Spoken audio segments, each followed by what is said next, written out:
Mark and I are here at Petersburg National Battlefield. Tour Stop 8 is the scene of the infamous crater, scene of ferocious fighting on July 30th, 1864.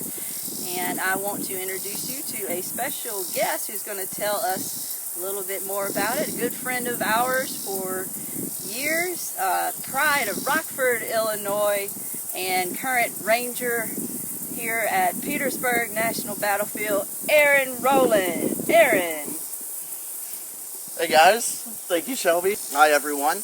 The Battle of the Crater, fought on July 30th of 1864, is actually the result of a federal mining operation that started nearly 6 weeks prior, about 500 feet off to our east here behind you. Now they tunneled underneath the Confederate salient here and detonated a large amount of explosives underneath the Confederate lines here. Now after that, due to failed and poor leadership, the Federals advanced across this field. They advanced across no man's land, many of whom charged down and inside the crater here, failing to go around and capture the city of Petersburg just a mile away. Further Federal assaults would attempt to go to the right and left of them. However, they're going to be thwarted by a Confederate division underneath General William Mahone. They'll come from far, far away, about 2 miles away, as a matter of fact, that very morning. Now they're going to come to the aid of the South Carolinian defenders here, and for the better part of 8 hours, this attack will rage around this crater that's 30 feet deep and 100 feet wide. And the Federal attackers are going to be pushed in. The Confederate jaws are going to close in on the Federal attackers here. Now this battle lasts until 1:30, 2 o'clock that afternoon. Now during that attack, about 5,500 casualties will fall on a very small part of the battlefield, many of whom will take place down and inside the crater here.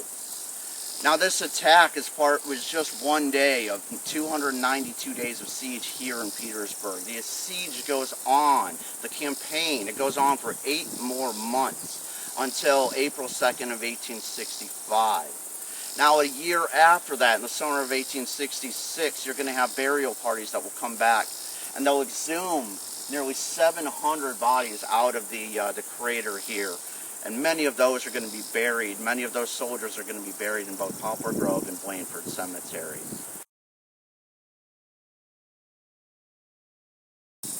And with that, I'll turn it back over to you, Shelby. Thank you. Thanks, Aaron. Interestingly enough, one of the bodies uncovered here at the crater by the burial corps was that of a woman who had been shot in the head. An observer here had talked about how well preserved the bodies were, said that the bodies were as perfect as the day they had been consigned to the pit. So Aaron, do you want to explain why that was? Yeah, so the geography of the Tidewater region of Virginia here is rather unique in that our soil here consists primarily of soft clay and sand, which the Federals from Pennsylvania, these 48th Pennsylvania coal miners from the Schuylkill County part of Pennsylvania, they noted that this ground here made for good digging. So that way these men could, in a very quick and expeditious manner, tunnel underneath the Confederate line. However, unfortunately, when casualties were had, it would also encase and entomb these soldiers inside the crater as well. So as a result, it was because of the soil content that preserved the bodies and enabled the burial corps to determine that the corpse was that of a woman. Fortunately, we don't know anything about her, just know she had been shot through the head and she was part of Burnside's 9th Corps.